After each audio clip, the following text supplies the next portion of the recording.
अब हम पढ़ेंगे समतापी प्रक्रम यानी आइसोथर्मल प्रोसेस।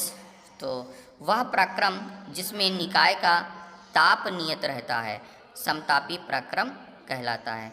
अगर निकाय का ताप नियत रहेगा तो आदर्श गैस समतापी प्रक्रम के लिए उसकी आंतरिक ऊर्जा में जो परिवर्तन होता है वो जीरो होता है। तो इस स्थिति में अवशोषित ऊष्मा किए गए कार्य के बराबर हो जाती है।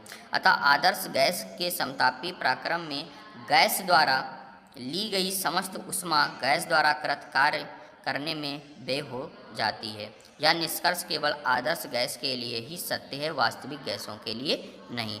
इसके बाद हम पढ़ेंगे रुद्धोष्म प्रक्रम यानी एडियाबैटिक प्रोसेस, और ये इम्पॉर्टेंट है, इसे ध्यान रखिएगा। वह प्रक्रम जिसमें निकाय व वातावरण में ऊष्मा का आदान प्रदान नहीं होता है। ना तो ऊष्मा वातावरण से लेती ना तो निकाय ऊष्मा को वातावरण से लेती है और ना तो वातावरण में ऊष्मा को ट्रांसफ़र करती है। यानी रुद्धोष्म प्रक्रम में अवशोषित ऊष्मा की अगर बात की जाए वो जीरो हो जाती है। तो अवशोषित ऊष्मा अगर जीरो होगी तो आंतरिक जो ऊर्जा होती है, आंतरिक ऊर्जा में जो परिवर्तन होता है वो -W के बराबर हो जाएगा। इसका अर्थ यहाँ पर यह होता है कि निकाय की आंतरिक ऊर्जा में उसके द्वारा किए गए कार्य के बराबर कमी आ जाती है। तो यहाँ पर ये सारी बातें नोट कर दी गई हैं जिन्हें आप ध्यान रखिएगा और समझते हुए इसे अपनी कॉपी पर नोट कीजिएगा। इसके बाद अगला टॉपिक है आदर्श गैस की ग्राम अणुक विशिष्ट ऊष्माओं में अंतर, जिसे हम मेयर का सूत्र कहते हैं और ये इम्पॉर्टेंट है। यानी Cp और Cb में अंतर पढ़ेंगे हम। तो देखिए Cp और Cb में अंतर क्या होता है। Cp का मतलब होता है कि जो हमारा नियत दाब पर विशिष्ट ऊष्मा, और Cb का मतलब होता है नियत आयतन में विशिष्ट ऊष्मा। तो देखिए यहाँ पर हमने इसका डेरिवेशन किया है।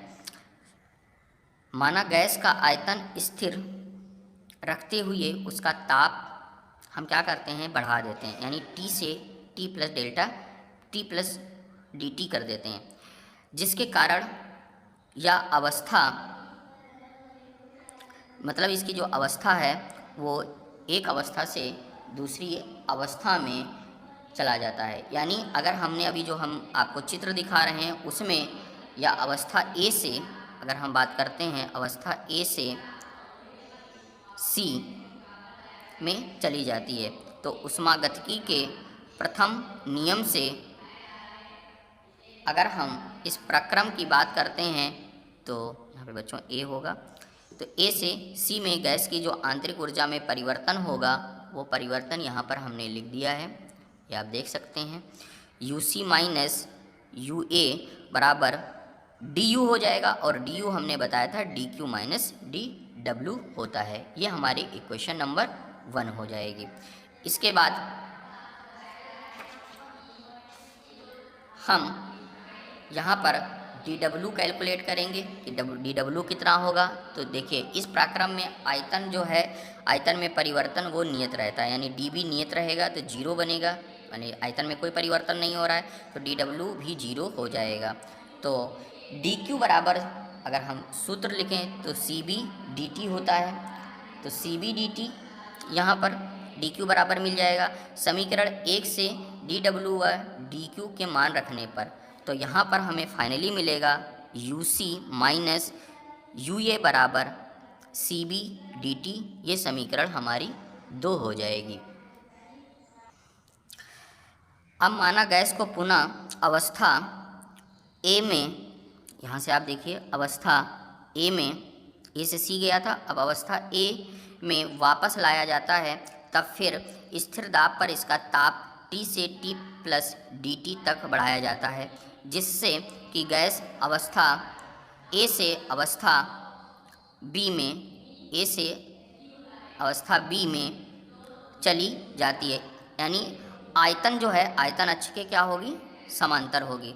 तो प्रक्रम अब कहाँ से A से B में हो रहा है, तो गैस की आंतरिक ऊर्जा में परिवर्तन जो होगा वो आप देखिए कि आंतरिक ऊर्जा में परिवर्तन कितना होता है। तो UB minus UA is equal to DU dash यहाँ पर लिखा गया है, जो कि DQ dash minus DW dash से हमने इसे प्रदर्शित किया। ये समीकरण 3 हो गई। माना इस प्रक्रिया में स्थिर दाब P पर गैस का आयतन B से बढ़कर B प्लस DB हो जाता है, तब गैस द्वारा किया गया कार्य कितना होगा। तो अभी हमने कार्य के लिए बताया था DW is equal to P into DB होता है, तो DW dash is equal to P into DB हो जाएगा, तथा DQ dash is equal to CP into DT हो जाएगा। यहाँ से ये आप देख सकते हैं। तो समीकरण 3 में DW डैश व DQ डैश का हम मान रख देंगे। जब हम यहाँ मान रखेंगे तो UB minus UA is equal to, यहाँ पे DQ डैश की जगह इस जगह पे मिलेगा CP DT और माइनस P DB हो जाएगा। ये समीकरण हमें 4 मिल जाएगी। 1 ग्राम अणु गैस के लिए आदर्श गैस समीकरण PB बराबर RT होती है यहाँ पर। तो प्रक्रम A से B के लिए दाब को स्थिर मानते हुए, दाब को हम यहाँ पर स्थिर मान लेंगे। तो दाब को स्थिर मानते हुए T के सापेक्ष हम इसका अवकलन कर देंगे। तो जब हम T के सापेक्ष बच्चों अवकलन करते हैं तो फाइनली हमें मिलता है P इंटू DB अपान DT is equal to R हो जाएगा, क्योंकि हम T के सापेक्ष यहाँ पर अवकलन कर रहे हैं। तो यहाँ से फाइनली आएगा P into DB is equal to R into DT। ये हमारी समीकरण 5 हो जाएगी। तो समीकरण 5 से PDB का मान समीकरण 4 में रखेंगे। तो UB minus UA is equal to CP DT minus, अब देखिए जहाँ पर PDB था वहाँ पर हम RDT रख देंगे। ये समीकरण 6 बन जाएगी। समीकरण 6 में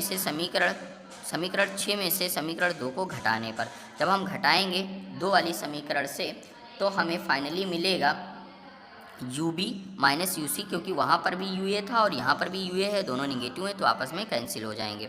उसके बाद यहाँ मिलेगा, देखिए यहाँ पर है CP DT और वहाँ पर भी था CB DT, तो CP माइनस CB हो जाएगा और यहाँ माइनस R हो जाएगा और DT हम कॉमन ले लेते हैं, तो हमें फाइनली ये मिल जाता है।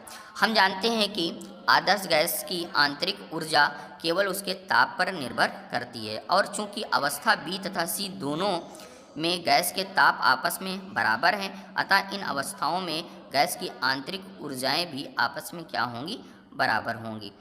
तो इस स्थिति में जो UB होगा और जो UC होगा वो आपस में बराबर हो जाएगा। अगर बराबर होगा तो हम समीकरण 7 को